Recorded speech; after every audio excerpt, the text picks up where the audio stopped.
ঝরছে রক্ত, যাচ্ছে প্রাণ। দেশ শান্ত করতে ডাক পড়ছে বাংলাদেশের সীমান্ত প্রহরীদের। ঢাকার শহরে অস্ত্র হাতে দাঁড়িয়ে সেনা, বিদ্রোহ দেখলেই গুলিতে ঝাঁঝরা করে দিতে পারে। আর এইভাবেই কত না তরুণের জীবনের প্রদীপ নিভে গিয়েছে গুলিতে, তার ইয়ত্তাই নেই। আর তাতেই ঢাকার রাজপথ লাল রক্তে ভেসে গিয়েছে। এই অবস্থায় দেশের প্রধানমন্ত্রী শেখ হাসিনার চোখে জল। অঝরে কেঁদে বললেন যে আবারও কতগুলো রক্ত ঝরল, যেটা কখনোই আমার কাম্য ছিল না। যতক্ষণ আছি ততক্ষণ মানুষের জন্য করে যাব। আমি যে কথা দিয়েছি সেই কথা রেখেছি। তিনি বলেন যে এখন এই কথা বলছেন, তাহলে যখন বাংলাদেশি সেনার গুলিতে এক এক করে দেশের তরুণরা মারা যাচ্ছিল, তখন তিনি গুলি না চালানোর নির্দেশ কেন দিলেন না? তাহলে তো আজ এতগুলো প্রাণ অকালে ঝরে যেত না, শতাধিক মায়ের কোল এইভাবে শূন্য হয়ে যেত না। এখন তার অনুশোচনা হচ্ছে, এটা ঠিক হয়নি। তাহলে হয়তো আজ তাকে কাঁদতে হতো না। মুক্তিযুদ্ধের পর স্বাধীন বাংলাদেশের এই ঘটনা গোটা বিশ্বকে নাড়িয়ে দিয়েছে এক প্রকার। সংরক্ষণ বিরোধী আন্দোলনে গত কয়েকদিন ধরেই উত্তপ্ত হয়ে রয়েছে বাংলাদেশ। ঢাকার রাস্তা কার্যত লোকশূন্য। দূর দূর পর্যন্ত ধুধু করছে রাস্তা, কোথাও লোক নেই, জন নেই। শুধু দেখা যাচ্ছে বন্দুক হাতে টহল দেওয়া বাংলাদেশি আর্মি। হিংসা ঠেকাতে হাজার হাজার সেনা নেমেছে রাস্তায়, যাদের প্রত্যেকের হাতে রয়েছে বন্দুক। নামানো হয়েছে বিশাল বিশাল সব ট্যাঙ্ক, জারি হয়েছে কারফিউ। ওপর থেকে পরিস্থিতিতে নজর রাখার জন্য ঘুরে বেড়াচ্ছে হেলিকপ্টার। কোটা সংস্কার আন্দোলনকে কেন্দ্র করে বিগত কয়েকদিনে শুধু ঢাকা থেকেই গ্রেফতার হয়েছে 500রও বেশি। বিক্ষোভকারীদের চাপে কিছুটা হলেও পিছু হটতে বাধ্য বাংলাদেশ সরকার। রবিবার বাংলাদেশ সুপ্রিম কোর্ট এই কোটা নিয়ে কিন্তু একটি বিশেষ কথা বলেছে, এবং এই পরিস্থিতিতে শেখ হাসিনা কি বলছেন শোনাবো আপনাদের। সামাজিক উন্নতির জন্য, তাদের আয় বৃদ্ধি, তাদের চলাচল সুন্দর, তাদের জীবন মান উন্নত করবার জন্য যতগুলি স্থাপনা তৈরি করেছে, সবগুলিতেই তারা আঘাত করেছে, সবগুলি তারা ভেঙে দিয়েছে। তাহলে ক্ষতিটা কার? নিশ্চয়ই জনগণের। এখানে তো জনগণকেই রুখে দাঁড়াতে হবে। এই সন্ত্রাসের বিরুদ্ধে, জঙ্গিবাদের বিরুদ্ধে জনগণকেই সোচ্চার হতে হবে, কারণ এরা তো কোনোদিনই কোনো দেশে তো ভালো কিছু করতে পারেনি। বাবা মা ভাই বোন সবাইকে মারার পরেও আমি ফিরে এসেছি কেন?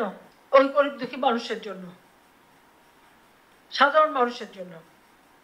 আর আমরা স্বাধীনতা এনেছি, সেই স্বাধীনতা তো বিফল হতে পারবে না। অত আমার দেশের মানুষ মাথা উঁচু করে বিশ্বে চলবে, আমি সবসময় সেটাই চেয়েছি।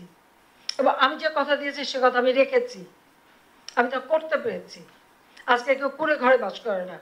অন্তত এটুকু বলতে পারি যে যতক্ষণ আছি সেই মানুষের যাতে কষ্ট না হয়, এ ব্যাপারে আমার যা করণীয় আমি করে যাব। তাতে যে কে গালি দিল আর কে সুনাম করলো ওটা নিয়ে চিন্তা করি না। আমি এটাই চিন্তা করি যে আমার দেশের মানুষ ভালো থাকুক এবং সুস্থ থাকুক, সেটা আমি চাই। আবারও বললাম যে আবার কতগুলি রক্ত ঝরলো, যেটা কখনো আমার কাম্য ছিল না। আপনারা দেখলেন যে শেখ হাসিনা তিনি কথা বলতে বলতে কেঁদে ফেললেন। তিনি বলছেন যে এতগুলো যে প্রাণ ঝরলো সেটা কাম্য ছিল না।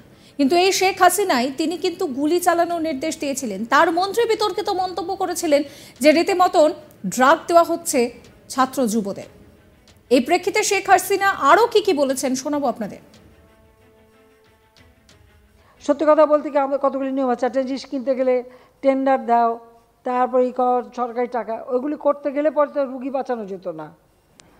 তখন আমাকে কতগুলি সিদ্ধান্ত নিতে হয়েছে তখন, যেটা ওই সমস্ত দরকার নাই। আমার এখন সিরিঞ্জ কিনতে হবে। এখন যদি আমি টেন্ডার দিয়ে যাই তাহলে ভ্যাকসিন দেবো কবে? আমি সোজা প্লেন পাঠিয়ে দিয়েছি, কোথায় পাওয়া যায়? ছোট সিরিঞ্জ লাগবে, পাওয়া যায় না, বড়টা দাম বেশি।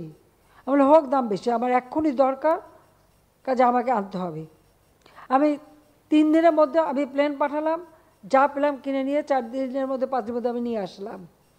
এখন যদি ওটার উপরে দুর্নীতি ধরতে চান ধরতে পারেন, কিন্তু তখন আমার কাছে ছিল মানুষ বাঁচানোটাই হচ্ছে ফরজ। মানুষকে আমি কীভাবে বাঁচাবো? আমার ভ্যাকসিন কিনতে হবে, ভ্যাকসিন বুকিং দিতে হবে, সরকারিভাবে করতে গেলে দীর্ঘ সময় মানে ইয়ে করতে হবে, টেন্ডার করতে হবে, টাকা দিতে হবে, হ্যানো তেন। আমি কি করব, আমি বেক্সিমকোকে বললাম যে এত টাকা আগে ডিপোজিট দিয়ে বুকিং দিতে হবে, প্রাইভেট সেক্টর দিলে সমস্যা নাই, টাকা আমি দিয়ে দিচ্ছি, তো বুকিং দাও। আমি বুকিং দেওয়ালাম। ভ্যাকসিন রাখার জন্য আমার ফ্রিজার দরকার, -70 বা 75 এই ধরনের ফ্রিজার আমার অভাব, একমাত্র কিছু কিছু ফার্মাসিউটিক্যাল আছে, সেটা তো এনাফ না, এখন আমাদের কিনতে হবে। আমি এখন টেন্ডার দিয়ে কিনতে গেলে আমার কত সময় লাগবে? আর সোজা অনলাইনে বুকিং দিয়ে কোথায় পাওয়া যায় প্লেনে করে উঠায় নিয়ে চলে আসবে। স্যানিটাইজার আনতে হবে, বিরাট মেশিন, প্লেনে ধরে না, ডিসমেন্টেল করে ভেঙে ওগুলি নিয়ে এসে এখানে লাগায়, তারপর আমরা এই যে পিপি তৈরি, বিভিন্ন তৈরি করা এবং সেগুলোকে স্যানিটাইজ করে সাপ্লাই দেওয়া। আমি তো এইভাবে কাজ করেছি। এখন যে এই সব জায়গায় দুর্নীতি সব দুর্নীতি ধরতে পারবেন। আর ওখানে কোন ড্রাইভার কত টাকা বানালো, কে কী টাকা বানালো, এখন ড্রাইভার লেভেলে যদি করে সেটা খোঁজ করে বের করে আজকে ধরছি বলেই জানতে পারছেন, এতকাল তো জানতে পারেননি, আমার বাসায় কাজ করে গেছে পিয়ন, সে এখন 400 কোটি টাকার মালিক, হেলিকপ্টার ছাড়া চলে না। হ্যাঁ, বাস্তব কথা। কী করে বানালো এই টাকা? যখনই আমি জানছি তাকে বাদ দিয়ে তার কার্ডটা সব সিজ করে সব আমার ব্যবস্থা আমি নিচ্ছি। তো এটা তো হয়, বা এটা তো করে আপনারা, এখন ধরার পরে না এগুলি চোখে আসে, তাছাড়া তো হয় না। যখন ধরা পড়ে তখন আমরা ব্যবস্থা নেই। এটা তো একটা মানসিকতা। আর একটা কথা আমি বলি, এটা শুধু আমাদের দেশে বলে না, সারা বিশ্বেই যে দেশটাই অর্থনৈতিকভাবে উন্নতি হয় সেখানে কিন্তু এই ধরনের কিছু অনিয়ম কিছু লোকের হাতে চলে যায়, কিছু টাকা পয়সা যারা অপান্ত তাদের হাতেই চলে, তারা বানায়, তারা তো অপেক্ষা করে থাকে। এটা যুগ যুগ ধরে এভাবেই চলে আসছে। হ্যাঁ, এর বিরুদ্ধে ব্যবস্থা নিলে হয়তো সেটা কিছুটা নিয়ন্ত্রণ করা যেতে পারে। আর সাংবাদিকরা তথ্য জোগাড় করা এক জিনিস, আর ফাইল চুরি করা আর এক জিনিস। এখন আমি ভ্যাকসিন কিনবো, আমার সেখানে নেগোসিয়েশন হচ্ছে, জরুরি পেপার, আমার অফিসাররা দিন রাত 24 ঘন্টা কাজ করছে, ফাইলটা রেখে কেবল একটু বাইরে গেল, অমনি আপনাদের এক স্বনামধন্য পত্রিকার এক সাংবাদিক ঢুকে সেই কাগজ চুরি করতে গেল, অফিসার এসে ধরলো, সে সেটা নিয়ে গেল বাথরুমে আটকাতে, সেখান থেকে তার বের করা হলো, সে ঢুকালো তার শাড়ির ভিতরে, সেখান থেকে টেনে বের করলো, সেটা বিরাট অপরাধ হয়ে গেল। সে যে ফাইল চুরি করতে গেল এটা কোনো অপরাধ না, সে যে কোনো একটা বড় দেশ আমাকে তাকে পুরস্কারও দিয়ে দিল। সাবস্ক্রাইব করবেন আজ তাক বাংলার ইউটিউব চ্যানেলকে, ফলো করবেন হোয়াটসঅ্যাপ চ্যানেলও।